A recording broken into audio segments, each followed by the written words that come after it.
Hey guys, Seth back again. We're doing this video series for you guys on the power of events and the reasons why everybody that I'm talking to has taken their business to the next level. Actually, very privileged on this one to have these guys with me because this is my friend Dr. Ben, who I would have man love with, but we're really good friends. And this is my buddy Brian, and he actually is one of the coordinators of this Warrior event where we are right here, right now. And he and Sam England have really done something amazing with what they've put together with this phenomenal group of people. So what I want to do in this one, because normally I'm asking what it was that made you look at events as one of your pivotal things for your business to take it to the next level, but in this case we're going to actually ask him, because he is an event coordinator, why he decided to work with Sam to actually bring this event to fruition. And when was the first event created? What was the first one? Well, let's talk about Eric Louvier. Okay, who was the first guy who did the first Warrior event. I think it was 2008. Okay, he put the first Warrior event together. The next year, Jack Tackett held in 2009 here in Raleigh. Okay, and he got a huge contract and couldn't do it in 2010, so it left kind of a vacuum. And everybody kept saying, what's up with the Warrior? Is somebody going to do that again? And I think Sam was at Practical Profits and sitting around late at night. I think Jason McLeod was there, a bunch of guys, Tim, maybe JB Zoo and that crew. And they kept saying, hey, we should do a Warrior event. Sam, oh yeah, man, I'll do it. So he called me up and said, hey, I said I want to do this event. Will you help me with this? Will you help me make this happen? And I said, yeah, sure, absolutely. And it was remarkable how fast it all came together because everybody really wanted to do it. People who come to events want to go to events because it's awesome and fun and profitable. So it actually is a lot easier to put together, a lot easier to get to and go do than a lot of people give themselves permission to believe. Yeah, absolutely. The results are tremendous. So Sam, gets all the credit for deciding to do the things. We worked real hard to put it together the first time this one.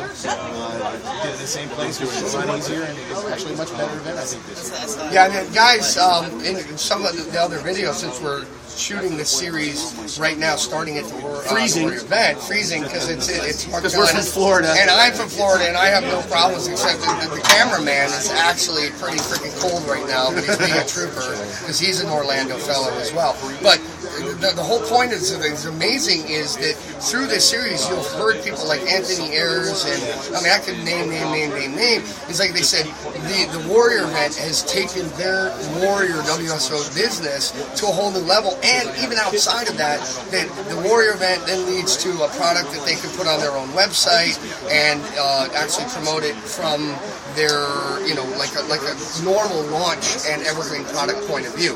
So what Brian and Sam did was basically, as you said, segue from somebody who'd already taken the event and then took it over and is now just taking it to a rock star level where the people that leave here literally come out of here with, and Dr. Ben today, and I want to move over to Dr. Ben for a second, because he presented today, and Brian, in all honesty, wasn't it amazing? Oh yeah, absolutely. This guy's a fucking rock star. I'm sorry I dropped the F-bomb, guys, but I had to use that for effect because it was. I actually sat in on Dr. Ben's presentation, and it was phenomenal. It was on product creation and why you have to do it. Okay, so Doc, let me ask you, what was your experience today in speaking?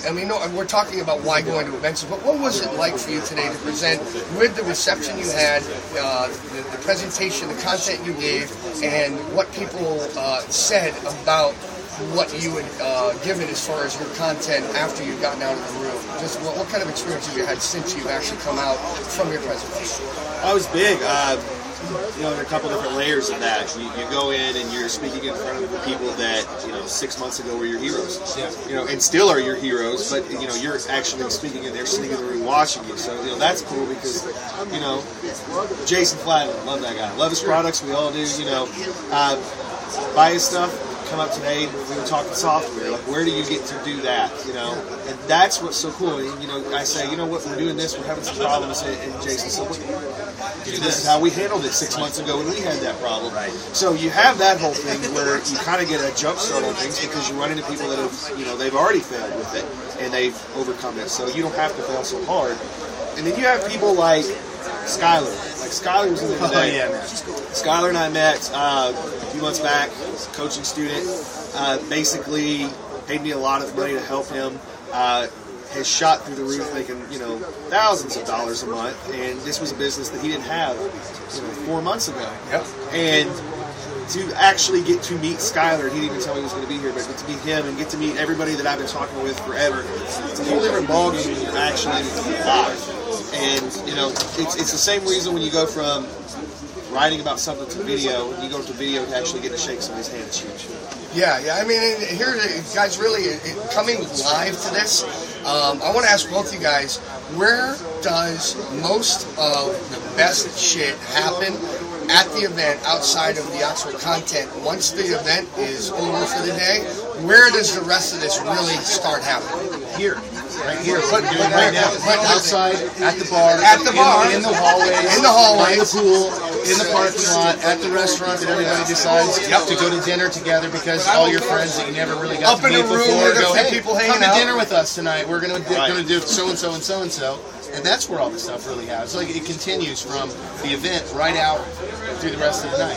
Yeah. And what you get to see, guys, honestly, is the people that you build a rapport with are the ones who you have that special connection with. Because not that I've met a few people that just didn't gel with my type of personality, who I am. That it's like they're not bad people. It's just like I know that that's not someone I'm probably going to make a connection with and maybe do something with down the road. But then I see guys that I connect with that have very much like-minded personalities, and those are the ones that you'll actually generate to, gravitate to, because it's similar to being in your home environment. Sure. If you meet someone at a bar and you guys are having a good rapport and you'll end up chatting for a few hours and it'll seem like a few minutes. It's the same thing at the events. But if you guys could sum up the reason why people actually had to, and I'll start with you, Brian, why you have to come to your first event if you've never been to one, or if you've been to one or two, why you need to actually put more on your schedule to actually attend, what would that be outside of just the networking environment? What is the takeaway for you outside of the networking and the education in the room? Well, that's a great question. I think, number one, it comes down to feeling a level of confidence in your own capabilities as a marketer. You're somebody who is one of all of these people. Instead of seeing other people do stuff, feeling disconnected from them, you are now a part of that same ecosystem.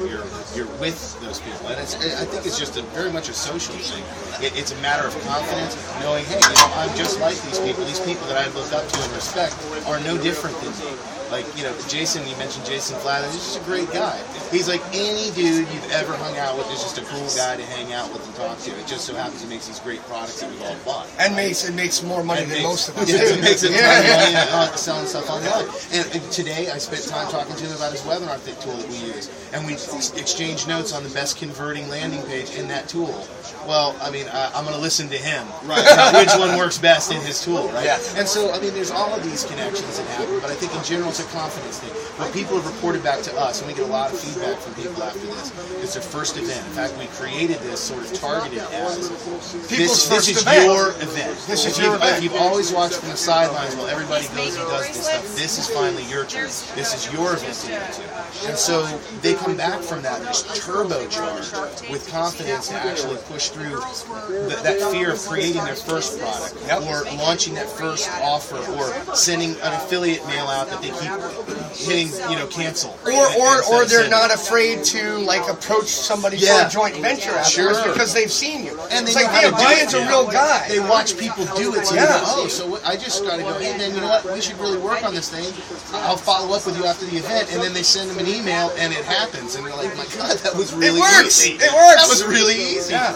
And surprisingly, that's how this business works. And a lot of people are looking for way more complicated stuff than making friends, making connections, and taking action on something that you all want to do together. And okay, guys, and quickly to sum it up, it's the great points in that are to A, attend the event, B, build a relationship by just introducing yourself and being cool, and then C, taking frickin' action. Okay, that's the part that they missed in The Secret, and that's what most people miss when they go to the event. Is when you go home, don't just put the damn business cards in a drawer. Start contacting them and saying, dude, Brian, it was so amazing to meet you finally at the event. Thank you for like chilling with me and talking. I had a great time. Then maybe another week later you say, hey Brian, guess what, man? I got this cool thing. Would you mind taking a look at it? And then he'd be like, actually, that looks pretty damn good. You know what? Would you mind if I actually promoted that for you? And it's like, well, there you go. Right? Suddenly it just happened magically. Magically. Yeah. So, okay, Doc. Yes. Same thing. What would you say for like having been to? Because we've met now at 2 events. Yeah. The first one being the one in Austin for Ryan Dyson and Terry Belcher, and now here is like we were friends on Facebook before. Right. And we chatted a few times here and there, but having been like face to face, what is your now like take on me as like having met face to face, building that rapport that wouldn't have happened from like a Facebook or Skype interaction? Well, you got to go hang out at the bar. No, really, seriously, the guys. thing is like you were saying earlier, it's all about finding people that not only can they make you money, not only can you make them money, but you actually want to hang out with them. You know, you really could be friends. And that's from years ago. Because nobody in my town understands what I'm doing. Yeah. They think I'm a drug dealer. I mean, and that's the thing. It's, nobody really gets what I do. So to be in a room with people that not only are cool to hang out with, but they're doing the same things as me every day, it's powerful. Because like I said, it's just, I don't get to talk about this with my mom. I mean, I do, but she just kind of... Good job. Good job, honey. Good job, Ben. Yeah, Good for you. And it's great. So, and that's what's so funny when an event like this comes up. She's like, "Please go, please go." But no, at the end of the day, like I said, it's actually getting to talk with people, learn that are not only interested in the same things, but we kind of function on the same level, socially, which is nice. Yes. Okay, so guys, biggest takeaway really is, coming to the events, you're going to have a lot of fun. You got to get out of your shell. So, don't be afraid to talk to people. If you tend to, in a normal party environment, even if it's people you know, kind of sit in the corner with just 1 or 2 of your friends, get out, mingle. Brian doesn't bite hard. Not hard. Ben doesn't bite, but he can kick a little bit, But it's seriously, these are the guys that will spend. And Jason Fladley, as an example, would take the time for somebody new to spend 15 or 20 minutes, literally just helping them kind of through a hurdle where you can't get that FaceTime with him on Facebook. You can't get that FaceTime on Skype. He's too freaking busy. But here, he puts that aside because that's why he comes to these events. That's why Brian's here. That's why Dr. Ben, that's why I'm here. That's why Carlos, who's behind the cameras here, is to talk to you guys and literally help you through these things. So when you go home, not only are you jazzed and excited, but take freaking action, get back to people, and put into effect the things you learn from them when you talk to them. Okay? So, guys, hey, Brian, thank you, my friend. Thank you, I appreciate it. Dr. Ben, as I said, he's my man love. Except he's married, so we can't do that. Thank you guys again. Carlos, thank you, and we'll see you on the next video.